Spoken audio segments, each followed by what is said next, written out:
యేసయ్యా స్తోత్రాలయ్యా నా దైవము నీవయ్యా. శుభోదయం. క్రీస్తునందు అత్యంత ప్రియమైన దేవుని బిడ్డలారా, మన రక్షకుడైన యేసు క్రీస్తు యొక్క పవిత్ర నామములో మీ అందరికీ ఉదయకాల శుభాలు తెలియజేస్తున్నాను.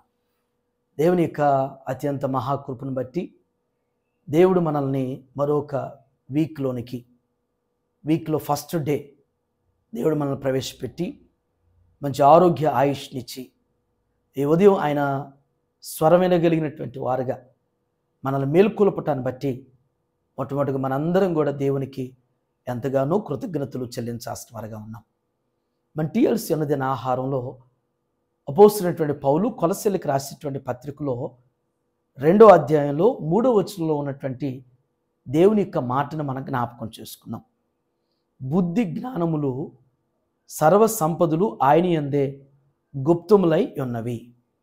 దేవుని బిడ్డలారా, ఈ ఉదయకాల సమయంలో దేవుడు ఒక మంచి శ్రేష్టమైనటువంటి ఆధ్యాత్మికమైనటువంటి తలంపు ద్వారా మనతో మాట్లాడుతున్నాడు. ఈ భాగంలో మన జ్ఞాపకం చేయబడుతున్నట్టు మాట ఏంటంటే సమృద్ధి.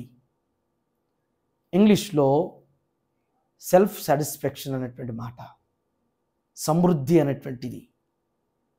మన ప్రభువులో మనకి బుద్ధి జ్ఞానం సర్వ సంపదలు దొరుకుతాయి. ఈ లోకంలో ఇంకెక్కడ ఎవరి దగ్గర దొరకదు. కొందరు ఇప్పటికీ మనకి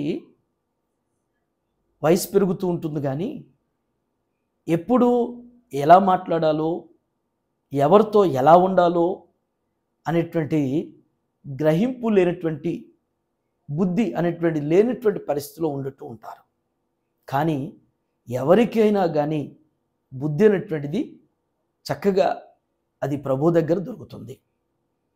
జ్ఞానం అనేటువంటిది లోపం అది తక్కువగా ఉంటే మనం చాలాసార్లు అనుకుంటూ ఉంటాం, నాకు తెలివి లేదు, నాకు జ్ఞానం లేదు, నేను ఎవరితో ఏ విధంగా ఉండాలనేటువంటిది సమయానుకూలంగా నేను స్పందించలేకపోతుంటాను, నాకు సరైనటువంటి విద్యలో కానీ ఉద్యోగంలో కానీ వ్యాపారంలో కానీ నేను వృద్ధి చెందలేకపోతున్నాను అనేటువంటిది చాలామంది నిరుత్సాహపడుతుంటారు. నీ జ్ఞానం కొదువుగా ఉంటే దేవుణ్ణి అడగమంటున్నాడు. ఎందుకంటే దేవుని దగ్గర మనకి మంచి పరిపూర్ణమైన భూ సంబంధమైన పరసంబంధమైన జ్ఞానాన్ని దేవుడు మాత్రమే ఇవ్వగలుగుతాడనేటువంటి సత్యాన్ని మనం గుర్తెరగాలి. సర్వ సంపదలు కూడా దేవుని దగ్గర దొరుకుతాయి. భౌతికంగా ప్రతి మనిషి కూడా ప్రయాసపడేది, ప్రతి మనిషి కూడా నిత్యం కూడా అహర్నిశలు శ్రమపడేది సర్వ సంపదల కొరకు, సమృద్ధి కొరకు ప్రయాసపడతాం. బైబిల్ గ్రంథంలో భక్తులైనటువంటి వారిని మీరు గమనిస్తే మన పితరులు ఉన్నారు. అబ్రహాము కానీ, ఇస్సాకు కానీ, యాకోబు కానీ, అలాగే భక్తులైనటువంటి ఏబు భక్తుడు కానీ, దావీదు కానీ, సొలొమోను కానీ, యెహోషాపాతు కానీ, వీరందరూ, మరి స్త్రీల్లో ఎస్తేరు కానీ, రూతు కానీ, వీరందరూ కూడా దేవుని ద్వారానే వారు సర్వ సంపదలు వారు సంపాదించుకున్నారు. దేవుడే వారిని ఆస్వాదించాడు, అభివృద్ధిపరిచాడు. దేవుని వాక్యంలో మాట ఉంటుంది, యెహోవా ఆశీర్వాదమే ఐశ్వర్యం ఇచ్చును.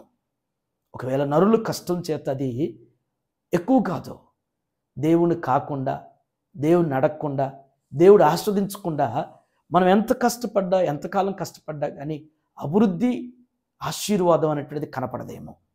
దేవుని బిడ్డలారా, ఈ ఉదయం మనకు కావలసిన సర్వ సంపదలు, మనకు కావలసిన బుద్ధి జ్ఞానాలు దేవుని దగ్గరే, దేవునిలోనే దొరుకుతాయి. కాబట్టి మనం ఆయన వైపు చూసి ఆయన ద్వారా మనం ఇట్టి సమృద్ధిని పొందటానికి దేవుణ్ణి అడుగుదాం. దేవుని దగ్గర సమృద్ధిని పొందు. భూ సంబంధమైన సమృద్ధి మాత్రమే కాదు, ఆత్మ సంబంధమైన ఆధ్యాత్మికమైనటువంటి భక్తి జీవితంలో కూడా ఆత్మీయమైనటువంటి సమృద్ధిని దేవుడు మాత్రం ఇస్తాడు. అట్టి రీతిగా భూ సంబంధమైన పరసంబంధమైనటువంటి సమృద్ధితో దేవుడు మనల్ని, మన కుటుంబాన్ని ఆయన దీవిస్తూ ఆస్వాదిస్తూ ఆయన మహిమ కొరకు, ఆయన ఘనత కొరకు మనల్ని వృద్ధిపరచునుగాక. ఆమేన్. ఈ దినం జన్మదినం జరుపుకున్నటువంటి మన సంఘ సభ్యులు అబ్రహాం లింకన్కు జన్మదిన శుభాకాంక్షలు తెలియజేస్తున్నాను. సంకీర్తన 65వ సంకీర్తన 11వ వచనం ప్రకారం సంవత్సరమున దయా కిరీటిని నీకు ధరింపజేసి నీ జాడల సారం ఎదజలను జ్ఞాపకం చేసినట్లుగా అబ్రహాం లింకన్కు దేవుడు మంచి ఆరోగ్యాన్ని ఆయుష్ను అనుగ్రహిస్తూ ఉన్నతమైనటువంటి భవిష్యత్తును దేవుడు బాబుకు దేవుడు అనుగ్రహించి మహిమ పొందనుగాక.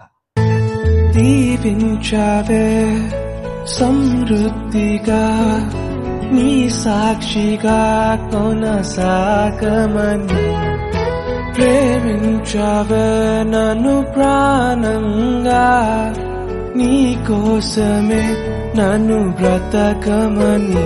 ప్రార్థన చేసుకుందాం. దయగల మా తండ్రి, కృపగల నాయన, మీకు వందనాలు ప్రభువా.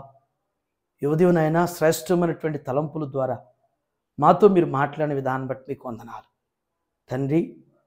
ఈ లోక జీవన శైలిలో నా ప్రభువా మాకు కావలసినటువంటిది బుద్ధి అనేటువంటిది నాయన, ఎవరితో ఎలాగా మెలగాలో ఎలా మాట్లాడాలనేటువంటి గ్రహింపు లేనటువంటి అయా మరి ఉన్నటువంటి పరిస్థితులు నా ప్రభువా, బుద్ధి జ్ఞాన సర్వ సంపదలు మీ యందు గుప్తమై ఉన్నాయని మీ జ్ఞాపకం చేసినట్లుగా నా తండ్రి, మంచి వివేకంతో కూడినటువంటి చక్షణతో కూడినటువంటి బుద్ధి జ్ఞానాన్ని ప్రభువా మాకు మీరు దయచేయండి దేవా. సర్వ సంపదలు నా తండ్రి, మరి మా పితరులైనటువంటి వారు నాయన మీ యందు నా తండ్రి వారి భయభక్తులు కలిగి ఉండటం ద్వారా నా తండ్రి ఏ రీతిగా ప్రభువా సర్వ సంపదలు కలిగి వారు వర్ధిల్లారో మిమ్మల్ని మహింపరిచారు నా తండ్రి.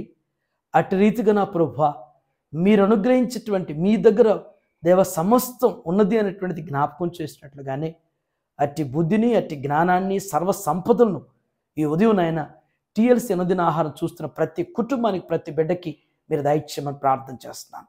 సమృద్ధికరమైనటువంటి ఈవులతో భూ సంబంధమైన పరసంబంధమైనవి వారికి అనుగ్రహిస్తూ నాయన మీ కృపలో దీవించండి. ఈ దినం నాయన మరి జన్మదినం జరుపుకున్నటువంటి అబ్రహాం లింకన్ మీరు జ్ఞాపకం చేసుకోండి. వారి తల్లిదండ్రులని వారి తోబుట్టులు మీరు దీవించండి ప్రభువా. నీ కుమారునికి ఉన్నతమైన భవిష్యత్తును అనుగ్రహిస్తున్న ఆయన దేవా పరిచర్యలో సహకరిస్తున్నాడు. మంచి జ్ఞానం జ్ఞాపశక్తి ఆరోగ్యాన్ని ఆయుష్ను అనుగ్రహించి దీవించి వృద్ధిపరచమని దేవ మరొక పర్యాయం ఈ ఉదయం దేవా మరి బిడ్డలు చేయనటువంటి వారి పనుల్లో వారి ప్రయాణాల్లో వారి బాధ్యతలు మీరు తోడండి నాయన. వారి ప్రతి అవస్థతులు మీ నామలో తీర్చి మీ కృపలో వర్ధిల్లపరచమని యేసు నామములో ఈ ప్రార్థన మీకు సమర్పించున్నాను తండ్రి. Amen. God bless you all.